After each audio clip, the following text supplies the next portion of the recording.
간밤에 새로 들어온 소식과 사람들의 관심을 끈 뉴스를 전해드리는 뉴스 열어보기 시간입니다. 먼저 한겨레입니다.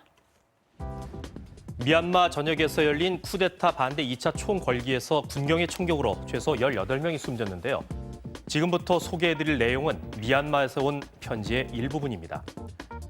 혹시 얼마 전 미얀마 최대 도시 양곤의 유엔 사무소 앞에서 늦은 시각까지 피켓을 들고 서 있는 학생을 기억하실지 모르겠습니다. 이 학생은 안타깝게도 피해 일요일이었던 지난 28일 군경이 쏜 총탄에 맞아 희생된 것으로 알려졌습니다. 학생이 썼던 피켓 내용을 한국에 계신 여러분들에게 전하고 싶습니다. 유엔이 행동하기 위해서는 얼마나 많은 희생자가 필요한가요? 남부 해안 도시에서 군경이 시민들을 향해 소총을 발사하고 동료 경찰들이 낄낄대며 앞으로 뛰어나가는 영상을 봤습니다. 신앙이 있어도 이들은 용서가 안 될 것 같습니다. 광주에서도 이랬을까요? 26일 한국 국회에서 미얀마 군부 쿠데타 규탄 및 구금자 석방 촉구 결의안이 통과됐다고 들었습니다. 하루빨리 국제사회의 도움이 닿았으면 좋겠습니다. 다음은 한국일보입니다. 아동 성폭행범 조두순이 출소한 지 2달이 지났지만 성범죄자 거주지를 둘러싼 논란은 여전합니다. 성범죄자 알림 2에 등록된 성범죄자 중 인구 밀집 지역인 수도권에 거주하는 약 1,600명의 거주지를 분석한 결과 86.1%가 초, 중, 고등학교 같은 교육시설과 걸어서 7분 이내 근접지에 살고 있었습니다. 특히 거주지 500m 근방에 학교가 있는 성범죄자 중에 절반 가까이는 19세 미만 청소년을 상대로 성범죄를 저질렀다고 합니다. 시민들은 성범죄자를 구별하고 정부가 이들을 감시할 수 있는 방법으로 전자발찌를 떠올리지만 거주지 500m 근방에 학교가 있는 성범죄자 약 1,400명 중에서 전자발찌를 착용하지 않은 인원은 최소 600명에 달했다고 합니다. 다음은 서울신문입니다. 미국에서 아시아계를 향한 혐오 범죄가 늘어나고 있다고 합니다. 뉴욕 경찰에 따르면 아시아계 혐오 범죄로 체포된 이들은 2019년 3명에서 지난해 20명으로 급증했다는데요. 아시아계 혐오 범죄가 늘어난 직접적인 원인으로는 도널드 트럼프 전 대통령이 꼽힌다고 합니다.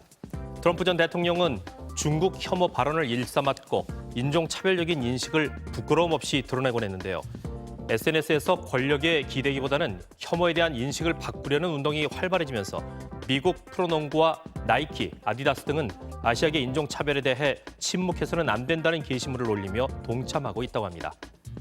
서울경제 살펴봅니다. 앞으로는 자동차 사고가 발생했을 때 사고의 과실 비율에 따라서 치료비를 보상해주고 통상 진료기간을 넘어서 치료를 받을 때는 진단서 제출이 의무화됩니다.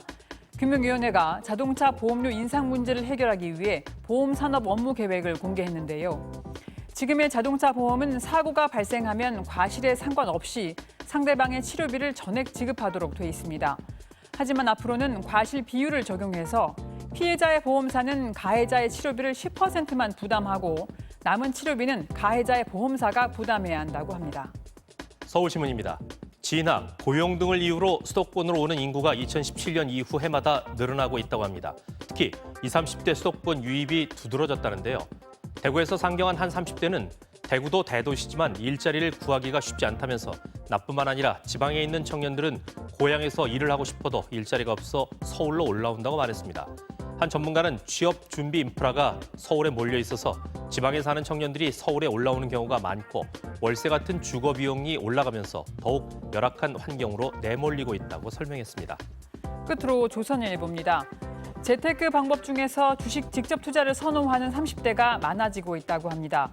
통계청 자료에 따르면 30대 중에서 주식 직접 투자를 선호한다는 사람의 비율은 2016년 3.4%에서 지난해 9.6%로 늘었다는데요. 30대 투자자들 사이에서는 펀드 수수료를 떼어가는 게 싫다, 펀드 수익률이 성에 차지 않는다는 반응이 많다고 합니다. 공격적인 투자를 통해서 종잣돈을 빨리 모으는 걸 선호하는 30대 투자자들은 학자금 대출이나 주택담보대출을 갚아나가는 경우가 많아서 대출 이자율보다는 수익률이 높아야 돈을 버는 것이라고 생각하는 경우가 많기 때문이라고 합니다. 지금까지 뉴스 열어보기였습니다.